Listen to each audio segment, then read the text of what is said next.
आखिर क्यों श्री राधा रानी कभी अपने चरण नहीं दिखाती? क्या है वह रहस्य जो युगों से भक्तों के हृदय में एक सवाल बनकर धड़कता है? तो कहानी शुरू होती है ब्रज की उस रात से, जब निधिवन में रास की मधुर लीला समाप्त हुई थी। चांदनी अपनी दूधिया आंचल फैलाकर ब्रज को ढक रही थी। यमुना की लहरें भी जैसे थम सी गई थी, ताकि राधा कृष्ण के कदमों की आहट सुन सके। राधा रानी और श्याम सुंदर साथ साथ मंद मंद मुस्कुराते हुए यमुना तट की ओर लौट रहे थे। तभी कान्हा जी की नजर राधा रानी के चरणों पर पड़ी। वे कोमल गुलाबी चरण जो स्वयं लक्ष्मी जी का वास है, आज ब्रज की सुनहरी रस से भरे हुए थे। यमुना किनारे पहुंचकर श्री कृष्ण ने मुस्कुराकर कहा, राधे, अपने चरण तो धो लो, देखो इन पर ब्रज की मिट्टी लगी है। पर रानी ने धीमे स्वर में मुस्कुराकर कहा, श्याम, रहने दो, अभी इसकी आवश्यकता नहीं। कृष्ण ने फिर से कहा, प्रियतम, ब्रज की यह रज पवित्र है, पर तुम्हारे चरण तो तीर्थों के तीर्थ हैं, इन्हें निर्मल कर लो।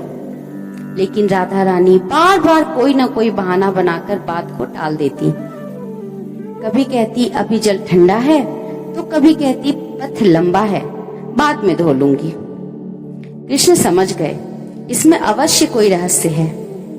उन्होंने पास आकर धीरे से पूछा, राधे, सच बताओ, तुम चरण धोने से क्यों टाल रही हो?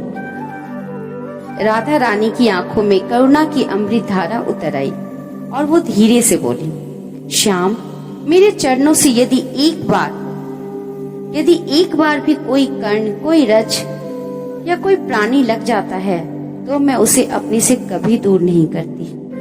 मेरे चरण जिसे छू ले वह सदा सदा के लिए मेरे हृदय में बस जाते हैं।